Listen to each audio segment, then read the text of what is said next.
ಎಲ್ಲರಿಗೂ ನಮಸ್ಕಾರ. Welcome back to my new video.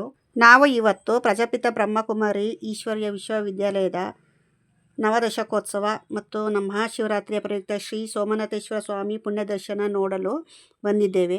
ಇದು ಫೆಬ್ರವರಿ 8ರಿಂದ 22ರವರೆಗೂ ಇರುತ್ತದೆ. ಪ್ರಜಾಪಿತ ಬ್ರಹ್ಮಕುಮಾರಿ ಈಶ್ವರೀಯ ವಿಶ್ವವಿದ್ಯಾಲಯದ ವತಿಯಿಂದ ಈ ಬಾರಿ ಅತ್ಯಂತ ವಿಶೇಷವಾದ ಕಾರ್ಯಕ್ರಮವನ್ನು ಆಯೋಜಿಸಲಾಗಿತ್ತು. ಶ್ರೀ ಸೋಮನಾಥೇಶ್ವರ ಸ್ವಾಮಿಯ ಪುಣ್ಯದರ್ಶನ ಹಾಗೂ ದ್ವಾದಶ ಜ್ಯೋತಿರ್ಲಿಂಗಗಳ ದರ್ಶನದ ವ್ಯವಸ್ಥೆಯನ್ನು ಮಾಡಲಾಗಿದೆ. ಮುಖ್ಯವಾದ ಆಕರ್ಷಣೆಯಲ್ಲಿ ಭವ್ಯವಾದ ಸೋಮನಾಥೇಶ್ವರ ದೇವಾಲಯದ ಮಾದರಿ ಹಾಗೂ ಆಧ್ಯಾತ್ಮಿಕ ಪ್ರದರ್ಶನವಿತ್ತು. ಸಾಂಸ್ಕೃತಿಕ ಅನುಭವದಲ್ಲಿ ಸುಂದರವಾದ ಕಲಾಕೃತಿಗಳು ಮತ್ತು ದೈವಿ ವಾತಾವರಣ ಭಕ್ತಿಯ ಲೋಕಕ್ಕೆ ಕರೆದೊಯ್ಯುತ್ತದೆ. ಉಚಿತ ಪ್ರವೇಶ, ಸರ್ವರಿಗೂ ಆತ್ಮೀಯ ಸುಸ್ವಾಗತವಿದ್ದು ಕುಟುಂಬ ಸಮೇತ ಭೇಟಿ ನೀಡಬಹುದು. ಪವಿತ್ರ ಶಿವರಾತ್ರಿಯ ಈ ಸಂದರ್ಭದಲ್ಲಿ ಸೋಮನಾಥೇಶ್ವರನ ದರ್ಶನ ಪಡೆದು ಮನಸ್ಸಿಗೆ ತುಂಬ ಖುಷಿಯಾಯಿತು. ಫೆಬ್ರವರಿ 22ರವರೆಗೆ ಮಾತ್ರ ಈ ಅವಕಾಶವಿರುತ್ತದೆ. ಇಲ್ಲಿ ಬಂದ ತಕ್ಷಣ ಭಕ್ತಿ ಭಾವನೆ ಮತ್ತಷ್ಟು ಹೆಚ್ಚಾಗಿದೆ. ಸೋಮನಾಥೇಶ್ವರ ಸ್ವಾಮಿಯ ದರ್ಶನ ಪಡೆದ ಮನಸ್ಸು ತುಂಬ ಹರ್ಷವಾಗಿದೆ.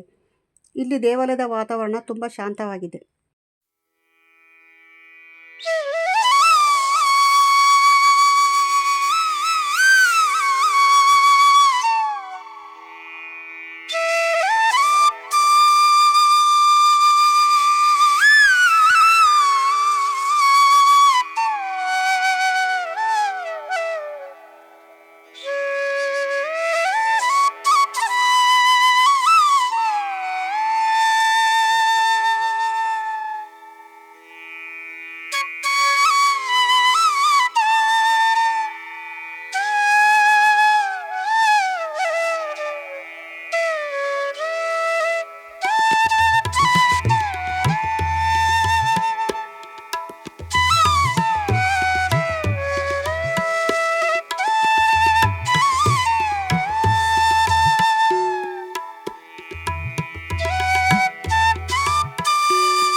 ನಿಮಗೆ ಈ ಬ್ಲಾಗ್ ಇಷ್ಟವಾದರೆ ಲೈಕ್ ಮಾಡಿ, ಶೇರ್ ಮಾಡಿ, ಸಬ್ಸ್ಕ್ರೈಬ್ ಮಾಡಿ.